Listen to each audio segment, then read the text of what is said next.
દાળ ઢોકળી આપણે રોજ બનાવીએ છીએ પણ આ થોડી ડિફરન્ટ છે, તો રેસીપી અંત સુધી જોજો અને ગમે તો શેર કરી દેજો. ચેનલ ઉપર નવા આવ્યા હોય તો સબસ્ક્રાઈબ પણ કરી દેજો. તો અહીંયા આપણે દાળ ઢોકળીની રેસીપી શેર કરી છે, તે એકદમ ડિફરન્ટ છે. તો અહીંયા તુવેરની દાળ લીધેલી છે, પોણો કપ તુવેરની દાળ ધોઈને લેવાની છે. ત્યાર પછી બટેટું એક નંગ આ રીતે કટ લગાવી અંદર મૂકી દઈશું.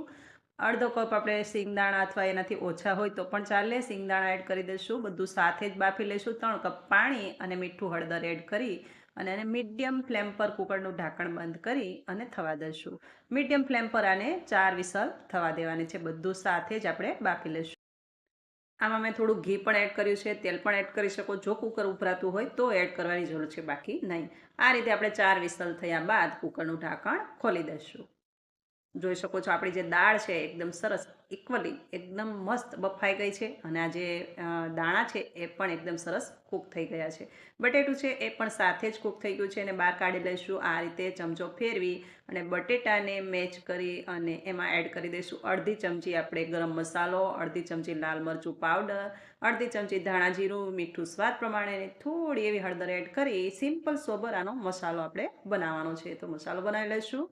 ત્યાર પછી 1 કપ ઘઉંનો લોટ લીધો છે, 1/4 કપ બેસન લીધો છે, થોડું મીઠું એડ કરી દઈશું, લાલ મરચું પણ થોડું એડ કરી દઈશું, થોડું એવું હળદર ને ધાણા જીરું એડ કરી દઈશું.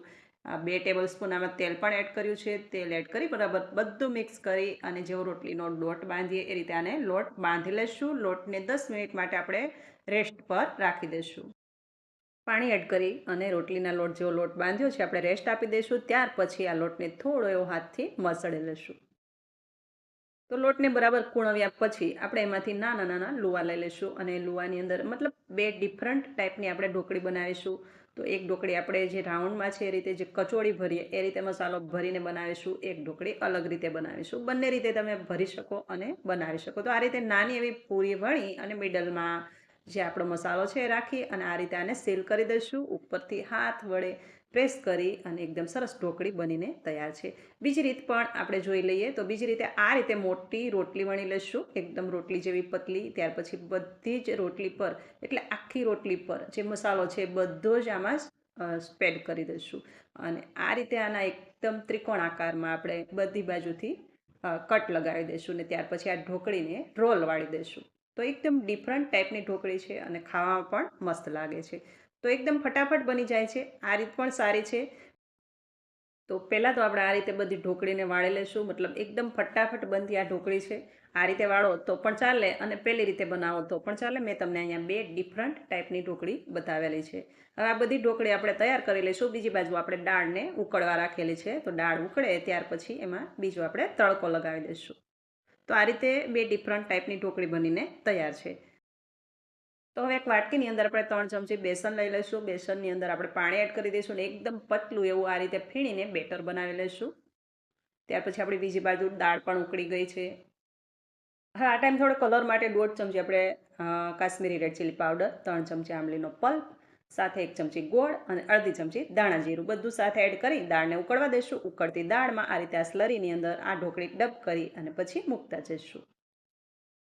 ઢોકળી એડ કર્યા પછી દાળને 5 મિનિટ માટે ઉકાળવાની છે. દાળને આપણે પહેલાં પણ 5 મિનિટ ઉકાળેલી છે, ત્યાર પછી પણ 5 મિનિટ માટે ઉકળવા દઈશું.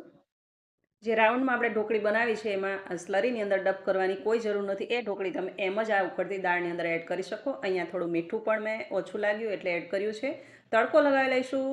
2 ટેબલ સ્પૂન તેલ મૂકી રાઈ, જીરું અને હિંગ, લીમડાના પાન બધું એડ કરી અને તડકામાં આદું મરચાંની પેસ્ટ એ પણ 1 ચમચી એડ કરી છે. પછીથી આપણે આ જે ઢોકળી છે એ દાળાની અંદર એડ કરી દઈશું. પછી જે આ તડકો છે એ કુકરની અંદર રેડી દઈશું.